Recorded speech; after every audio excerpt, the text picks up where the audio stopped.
Good morning students, welcome to my YouTube channel. तो आज हम लोग पढ़ेंगे क्लास 10 का लेसन 1 में रासायनिक अभिक्रिया एवं समीकरण। तो सबसे पहले हम लोग देखते हैं कि रासायनिक अभिक्रिया क्या है। रासायनिक अभिक्रिया क्या है? तो सबसे पहले इसका डेफिनेशन क्या होता है कि दो या दो से अधिक पदार्थ मिलकर एक या एक से अधिक नए गुणधर्म वाले पदार्थों का निर्माण करते हैं, उसे हम लोग क्या बोलते हैं? रासायनिक अभिक्रिया। जैसे इसको हम लोग उदाहरण के तौर पर समझते हैं कि जैसे हाइड्रोजन और ऑक्सीजन कोई भी दो पदार्थ है और ये दोनों मिल करके एक नया पदार्थ का निर्माण करते हैं, जो नया पदार्थ का नाम है जल। ठीक है ना? डेफिनेशन में साफ साफ लिखा हुआ है दो या दो से अधिक पदार्थ, या तो दो पदार्थ हो सकते हैं या फिर दो या दो से अधिक भी पदार्थ हो सकते हैं, और ये दोनों मिल करके जब एक नए पदार्थ का निर्माण करते हैं तो उसे ही हम लोग क्या बोलते हैं? रासायनिक अभिक्रिया। और इसमें क्या होना चाहिए कि उसके नए गुणधर्म वाले पदार्थों का निर्माण करते हैं। इसके गुणधर्म भी चेंज हो जाते हैं। जैसे हाइड्रोजन और ऑक्सीजन दोनों का गुणधर्म अलग है और जल का भी गुणधर्म अलग है। कैसे? जैसे हाइड्रोजन जो है वो ज्वलनशील पदार्थ है, ज्वलनशील गैस है। ऑक्सीजन जो ज्वलन में सहायक होता है, लेकिन जल जो है वो आग को बुझाने का काम में करती है ना? तो इसका मतलब हम लोग यह कह सकते हैं कि जो रासायनिक अभिक्रिया जो हुई और उसमें जो नया पदार्थ का निर्माण जो हुआ, उसके गुणधर्म भी इससे अलग हैं। तो रासायनिक अभिक्रिया के बारे में हम लोग समझ चुके। अब हम लोग नेक्स्ट टॉपिक में आते हैं। रासायनिक अभिक्रिया में शामिल कौन कौन से पदार्थ हैं, कि कोई भी रासायनिक अभिक्रिया में शामिल कौन कौन से पदार्थ होते हैं। तो सबसे पहला है अवस्था में परिवर्तन। चूँकि रासायनिक अभिक्रिया के फलस्वरूप क्या होती है कि जो नए पदार्थ जो बनती है उसके अवस्था में परिवर्तन हो जाते हैं। जैसे यहाँ पे हाइड्रोजन और ऑक्सीजन दोनों ही किस अवस्था में है? दोनों ही गैस अवस्था में है।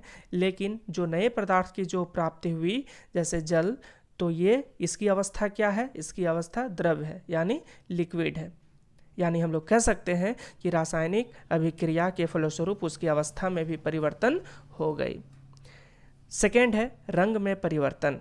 रंग में परिवर्तन, तो इसमें भी रासायनिक अभिक्रिया के फलस्वरूप क्या हो जाती है कि जो उत्पाद में जो नए पदार्थ का निर्माण जो होता है उसके रंग में परिवर्तन हो जाती है। यानी हम कह सकते हैं कि रासायनिक अभिक्रिया के फलस्वरूप भी रंग में परिवर्तन हो जाती है। नेक्स्ट है तापमान में परिवर्तन। ये भी एक बहुत बड़ा रासायनिक अभिक्रिया में शामिल होने वाला फैक्टर है कि अभिक्रिया के फलस्वरूप इसके तापमान में भी परिवर्तन आ जाते हैं। और नेक्स्ट है गैस का उत्सर्जन। ये भी है, जैसे रासायनिक अभिक्रिया के फलस्वरूप क्या होती है, जो नए पदार्थ के साथ साथ उस पर कुछ और गैस का भी उत्सर्जन होता है। यानी रासायनिक अभिक्रिया में आगे हम लोग पढ़ेंगे कि रासायनिक अभिक्रिया में दो फैक्टर होते हैं, एक अभिकारक और एक उत्पाद। तो अभिकारक भी दो या दो से अधिक हो सकते हैं और उत्पाद भी दो या दो से अधिक हो सकते हैं। यानी उत्पाद में जो नए पदार्थ की जो निर्माण जो हुआ है ना, तो उसमें क्या होता है कि उसमें बहुत सारे रासायनिक अभिक्रिया में उत्पाद के फलस्वरूप एक गैस भी निकलता है, इसे भी उत्पाद कहा जाता है। यानी गैस का भी उत्सर्जन इसमें हो जाता है। नेक्स्ट है दैनिक जीवन में होने वाली रासायनिक अभिक्रियाएं। हमारे दैनिक जीवन में बहुत सारी ऐसी घटनाएं होती है जो रासायनिक अभिक्रिया के फलस्वरूप ही होती है। उनमें से क्या है? सबसे पहला भोजन का पाचन। हम लोग जो भोजन जो करते हैं और उनका जो पाचन जो होता है वो भी रासायनिक अभिक्रिया के फलस्वरूप ही होता है। नेक्स्ट श्वसन। हम लोग जो सांस लेते हैं, जैसे ऑक्सीजन गैस सांस के रूप में लेते हैं और कार्बन डाइऑक्साइड गैस हम लोग बाहर निकालते हैं, तो ये जो घटना जो होती है ये भी रासायनिक अभिक्रिया ही है। नेक्स्ट लोहे पर जंग लगना। जैसे लोहे पर जो जंग जो लग जाता है, ये भी रासायनिक अभिक्रिया के फलस्वरूप ही होता है। जैसे लोहे में जंग लगने का कारण क्या है कि लोहा जो है वो वायु या जल के साथ अभिक्रिया कर उसके ऊपर एक परत बन जाती है, और इसे ही हम लोग क्या बोलते हैं कि जंग। तो ये भी एक रासायनिक अभिक्रिया के फलस्वरूप ही होती है। और लास्ट है दही का बनना। ये भी क्या है, एक रासायनिक अभिक्रिया है। जैसे दूध से दही जो बन गया, यानी इसकी अवस्था में भी परिवर्तन हो गया, है ना। तो ये जो परिवर्तन जो हुआ, ये भी कौन सा परिवर्तन है, रासायनिक अभिक्रिया। रासायनिक अभिक्रिया के फलस्वरूप ही ये बनती है। अब हम लोग आगे पढ़ेंगे कि वो जो रासायनिक अभिक्रिया में 2 फैक्टर होते हैं वो है क्या। तो सबसे पहला फैक्टर है अभिकारक और दूसरा फैक्टर है उत्पाद। तो एक एक करके हम लोग समझते हैं कि कोई रासायनिक अभिक्रिया में अभिकारक और उत्पाद किसे कहते हैं। तो अभिकारक के बारे में देखते हैं कि ऐसे पदार्थ जो किसी रासायनिक अभिक्रिया में भाग लेता हो, जो किसी रासायनिक अभिक्रिया में भाग लेता हो, कोई भी रासायनिक अभिक्रिया में जो भाग लेता हो उसे ही हम लोग क्या बोलते हैं, अभिकारक। और उत्पाद क्या है कि ऐसे पदार्थ जिनका निर्माण रासायनिक अभिक्रिया में होता है, यानी रासायनिक अभिक्रिया के फलस्वरूप जो बनता है उसे हम लोग उत्पाद कहते हैं। इसको हम लोग एक उदाहरण के तौर पर समझते हैं कि हाइड्रोजन और ऑक्सीजन मिल करके किसका निर्माण करते हैं, जल का निर्माण करते हैं। यानी हाइड्रोजन और ऑक्सीजन क्या हो गया, अभिकारक। ये क्या हो गया, अभिकारक। और जल यहाँ पे क्या हो गया, उत्पाद। अगर इसको हम लोग रासायनिक प्रतीक के रूप में लिखें तो हम लोग लिख सकते हैं H2 + O2 gives then H2O।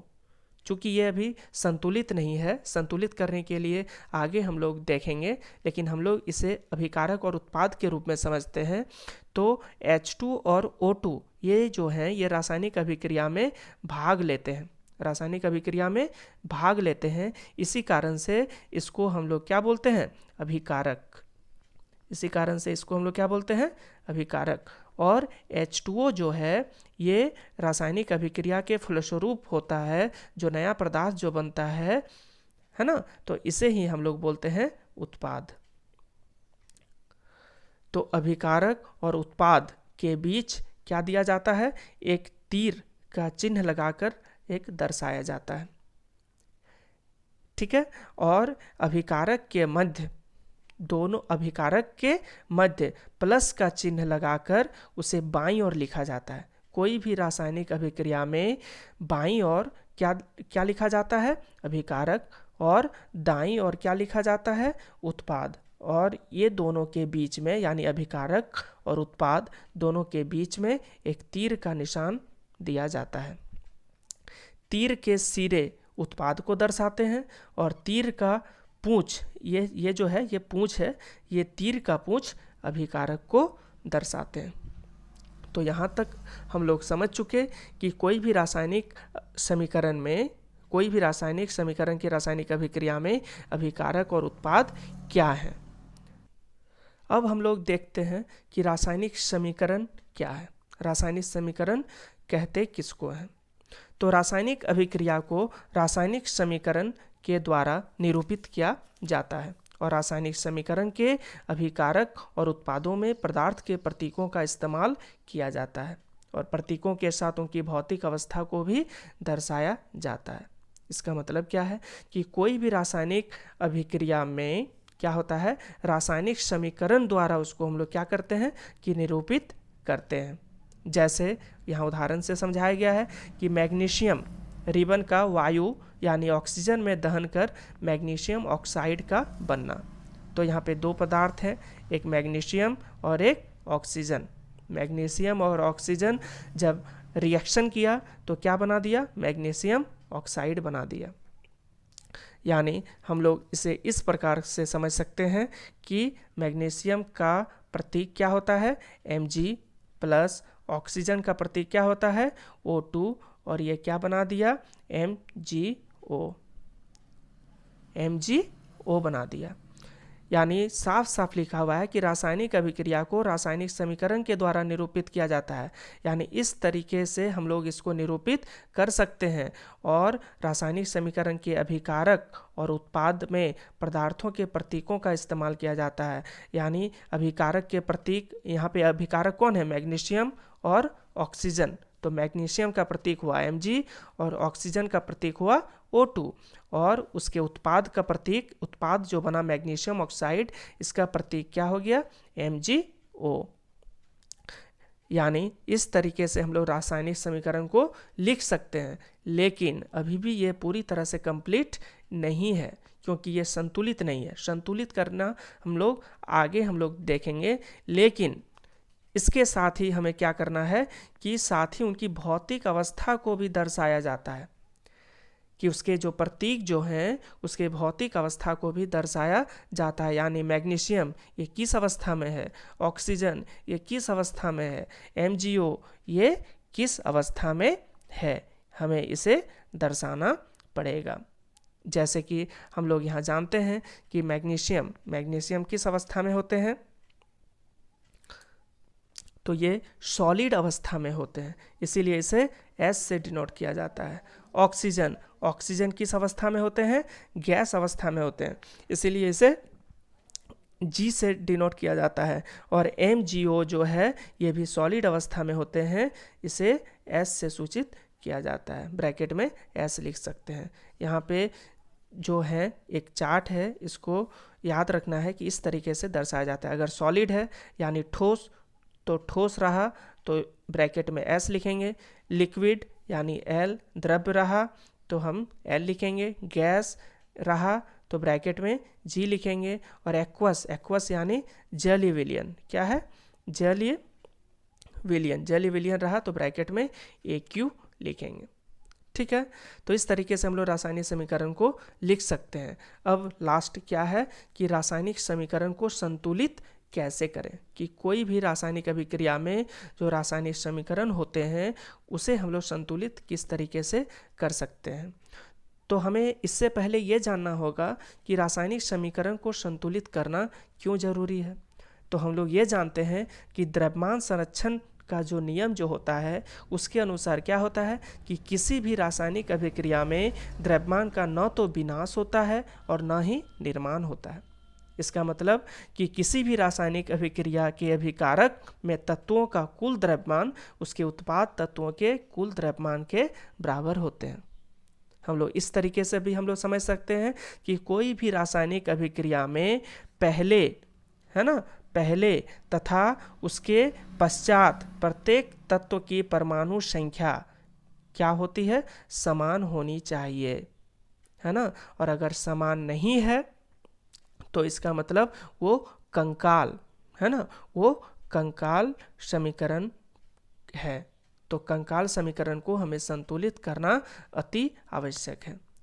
तो यहाँ हम लोग देखेंगे कि ये एक अभिक्रिया है, इसको हम लोग संतुलित किस तरीके से करेंगे। तो सबसे पहले यहाँ हम देखते हैं कि ये Fe + H2O gives then Fe3O4 + H2। तो यहाँ Fe तत्व में परमाणु की संख्या कितनी है? 1। अभिकारक, ये है अभिकारक और ये है उत्पाद। ये है अभिकारक और ये है उत्पाद। तो अभिकारक में Fe तत्व का परमाणु संख्या कितना है? 1, तो यहाँ पे दे दिए 1। और उत्पाद में Fe तत्व की परमाणु संख्या कितनी है? 3, तो यहाँ 3 दे दिए। अब हाइड्रोजन का देखते हैं। तो अभिकारक में हाइड्रोजन तत्व की परमाणु संख्या कितनी है? 2। और उत्पाद में हाइड्रोजन तत्व की परमाणु संख्या कितनी है? 2। ऑक्सीजन में अभिकारक में ऑक्सीजन तत्व की परमाणु संख्या कितनी है? 1। और उत्पाद में ऑक्सीजन तत्व की परमाणु संख्या कितनी है? 4। तो सबसे पहले हम लोग देखते हैं कि अभिकारक और उत्पाद तो दोनों बराबर होना चाहिए। तो यहाँ चूंकि बराबर है नहीं, तो हमें सबसे पहले हमें क्या करने की ज़रूरत है? बराबर करने की ज़रूरत है। तो अभिकारक में Fe यहाँ 1 है और उत्पाद में यहाँ 3 है। तो इसको हम लोग इक्वल कैसे करेंगे? अभिकारक में 3 से मल्टीप्लाई कर देंगे, तो इसका मतलब ये 3 आ जाएगा। यानी अभिकारक में Fe Fe में अगर 3 से मल्टीप्लाई कर दें तो हम दोनों को इक्वल कर सकते हैं। तो सबसे पहले हमें मल्टीप्लाई करने के लिए हमें इस समीकरण को इस तरीके से लिख लेना पड़ेगा। Fe सबको ब्रैकेट में दे देंगे, H2O gives then Fe3O4 plus H2। ठीक है, ब्रैकेट में इसीलिए लिखें क्योंकि हम लोग जो मल्टीप्लाई करेंगे वो ब्रैकेट के बाहर से ही मल्टीप्लाई करेंगे, उसको अंदर हम लोग नहीं करेंगे। तो हमें यहाँ किससे मल्टीप्लाई करना है अभिकारक को? 3 से। तो यहाँ मैंने 3 से मल्टीप्लाई कर दिया, इसको मैंने 3 से मल्टीप्लाई कर दिया। तो 3 से मल्टीप्लाई कर देने के बाद यहाँ Fe3 है और ये भी Fe3 है। इसका मतलब Fe तत्व की परमाणु संख्या भी 3 हो गई और यहाँ भी Fe तत्व की परमाणु संख्या 3 हो गई। अब हमें कहाँ पे जाना है? हाइड्रोजन का देखते हैं। तो हाइड्रोजन का यहाँ भी 2 है, यहाँ भी 2 है, यानी ये इक्वल है। अब हम ऑक्सीजन का देखते हैं। ऑक्सीजन में अभिकारक में 1 है और उत्पाद में 4 है। तो इसको हमें करने के लिए इससे हमें किससे मल्टीप्लाई करना होगा? 4 से। अभिकारक को 4 से मल्टीप्लाई करेंगे। तो अगर इसको हम लोग 4 से मल्टीप्लाई करते हैं, यहाँ 4 से मल्टीप्लाई कर देंगे, तो इससे क्या हो जाता है कि ऑक्सीजन, यहाँ पे ऑक्सीजन आ गया। कितना ऑक्सीजन है? 4 ऑक्सीजन है और यहाँ भी ऑक्सीजन तत्व की परमाणु संख्या कितनी है? 4, यानी दोनों इक्वल हो गया। लेकिन यहाँ पे हाइड्रोजन की परमाणु संख्या भी बढ़ गई। यहाँ 4 2 जा 8, यानी ये इसकी संख्या कितनी हो गई? 8। यानी अभिकारक में हाइड्रोजन तत्व की परमाणु संख्या 8 है और उत्पाद में हाइड्रोजन तत्व की परमाणु संख्या भी 2 है। तो 8 लाने के लिए हमें किससे मल्टीप्लाई करना होगा? 4 से। तो 4 2 जा 8, यानी हम लोग इसे 4 से मल्टीप्लाई कर देंगे। तो इस तरीके से हम लोग रासायनिक समीकरण को संतुलित कर लेंगे। अब हम लोग देखते हैं कि अभिकारक में Fe तत्व की परमाणु संख्या 3 है, यहाँ भी 3 है। हाइड्रोजन की परमाणु संख्या 8 और यहाँ भी 8। ऑक्सीजन की परमाणु संख्या 4, यहाँ भी 4, यानी हमारा जो अभिक्रिया रासायनिक समीकरण जो है वो संतुलित हो चुका है। लेकिन अभी ये पूरी तरह से कंप्लीट नहीं है। क्यों? क्योंकि हमें इसकी भौतिक अवस्था को भी दर्शाना है। तो हम इसे इस तरीके से लिख सकते हैं कि 3Fe और ये किस स्टेट में है? सॉलिड स्टेट में है ना, प्लस 4H2O ये किस स्टेट में है? लिक्विड स्टेट में है। गिव्स देन Fe3O4 ये किस स्टेट में है? सॉलिड स्टेट में है। और 4H2 ये किस स्टेट में है? गैस स्टेट में है। इसी तरीके से हम लोग किसी भी तरह के रासायनिक अभिक्रिया में इसके समीकरण को संतुलित कर सकते हैं। आशा करते हैं आप सभी को समझ में आ गया होगा। Thank you.